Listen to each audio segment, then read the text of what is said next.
Hello friends, આ મસ્ત વરસાદની સિઝન છે અને કંઈક ગરમ ગરમ પણ હેલ્ધી ખાવાનું મન થાય તો તમે મારી આ રેસીપી એક વખત ખાસ ટ્રાય કરજો. તો આજે હું તમને બનાવતા શીખવાડીશ સુખડી, જે આપણી એકદમ ટ્રેડિશનલ રેસીપી છે, જેને ગોળ પાપડી પણ કહે છે. તો ચલો કાંઈ વાતો કર્યા વગર ફટાફટ તમને હું બતાવું કે આ સુખડી કેવી રીતે બને છે.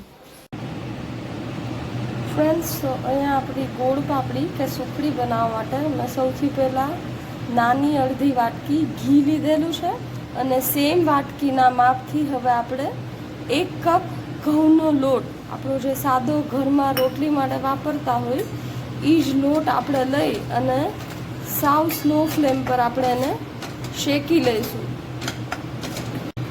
ફ્રેન્ડ્સ, તમે જોઈ શકો છો કે મને ઘી થોડું ઓછું લાગે છે, તો હું અહીંયા 1 ચમચા જેવું ઘી એડ કરી દઉં છું અને હવે આપણે એને 5 મિનિટ સુધી સ્લો ફ્લેમ પર શેકીશું, જેથી એકદમ મસ્ત અરોમા પણ આવી જાય અને આપણો લોટ છે એ પ્રોપર શેકાઈ જશે. ફ્રેન્ડ્સ, તો લગભગ 6 થી 7 મિનિટ મેં સ્લો ફ્લેમ પર હલાવતા આ લોટને શેકી લીધો છે અને તમે જોઈ શકતા હશો વિડીયોમાં કે લોટનો કલર ડાર્ક થઈ ગયો છે. તો ઇટ ઇઝ અ સાઇન કે હવે સરસ રીતે શેકાઈ ગયો છે. આમાં કેવું છે કે તમે તમારી ચોઈસ પર હોય, ઘણાને થોડી ડાર્ક ભાવતી હોય, ઘણાને સફેદ જેવી ભાવતી હોય, તો તમે એમાં થોડું ઓછું વધારે શેકી શકો છો, પણ 5 થી 6 મિનિટ તો ડેફિનેટલી તમારે એને શેકવું પડશે, નહીં તો એ લોટ છે કાચો લાગશે. લોટ શેકાય છે ત્યાં મેં અહીંયા એક નાની સ્ટીલની ડીશ આપણે જે રેગ્યુલર યુઝ કરતા હોય એ જ લીધી છે અને એમાં હું આ રીતે ઘી છે એ સ્પ્રેડ કરી દઈશ. તો બહુ ઓછી ક્વોન્ટિટીમાં જ ઘી લેવાનું છે, બહુ વધારે લેશો તો ઉખડવામાં ઇશ્યુ થશે. તો બસ આ રીતે આપણે ઘીને સ્પ્રેડ કરી દઈશું.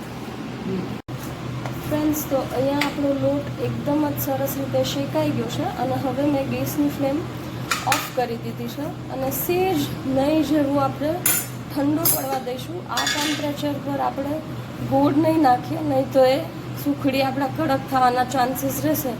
એટલે 2 કે 3 મિનિટ આપણે લોટને સેજ ઠંડો પડવા દઈશું, પછી આપણે એમાં ગોળ ઉમેરીએ.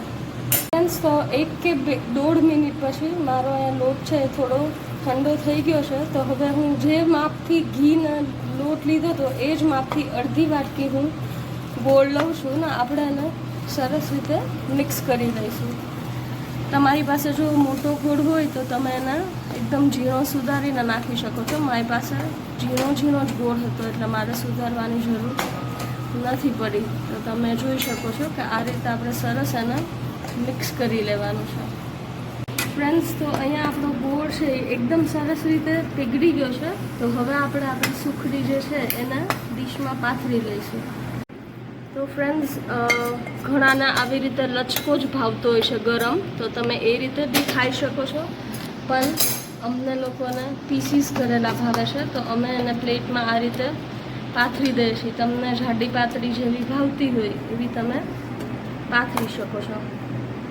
તો ફ્રેન્ડ્સ, અહીંયા આપણી સુખડીને સરસ રીતે પાથરી દીધી છે અને હવે આપણે ઉપરથી કાજુ બદામનો ભૂકો છે એ ભભરાવી દઈશું. ટોટલી ઓપ્શનલ છે પણ સરસ લાગે છે. તો આ રીતે તમે કાજુ બદામ ભભરાવી અને બસ હવે 5 થી 10 મિનિટ આપણે એને ઠંડી પડવા દઈશું.